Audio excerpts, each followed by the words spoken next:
The most common causes of mast cell activation syndrome are mold exposure and severe trauma or stress. When you have both of them combined together and the person already has a weakness in their gut or their immune system, or they have a history of food sensitivities, past mold exposure, etc., then the body gets pushed over the edge. What I've seen with mast cell activation clients is that there's always a connection between the timing of the trauma and the exposure. There could be a significant trauma in someone's life, and then within a few months they have a significant exposure, and together that forms into a sensitivity that they develop to this mold. And then now they start showing all these different symptoms.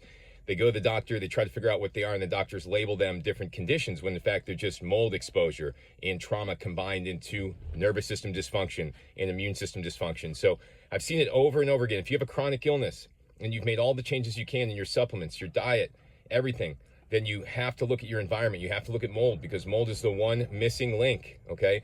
That if you don't look into mold or mycotoxin sensitivity, you don't get your antibodies tested to these mycotoxins, you don't actually see if you're sensitive or you've been exposed to mold, then you could be going in circles forever, chasing your tail, reacting to everything. I went through this myself. My daughter did as well. You know, we were reacting to everything. My daughter was having seizures. She almost died in response to being exposed to chemicals, different triggers. She was reacting to literally everything. And now she's healed because we realized it was actually mycotoxin sensitivity that was driving the mast cell activation syndrome.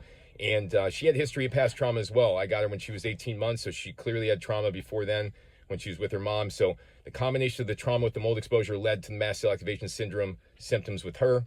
It did with me. It does with other clients. So if you're dealing with MCAS, remember, mold exposure is something that is definitely part of it. You can't ignore it. If you do, then you're going to be missing the boat. And MCAS equals mold exposure plus trauma.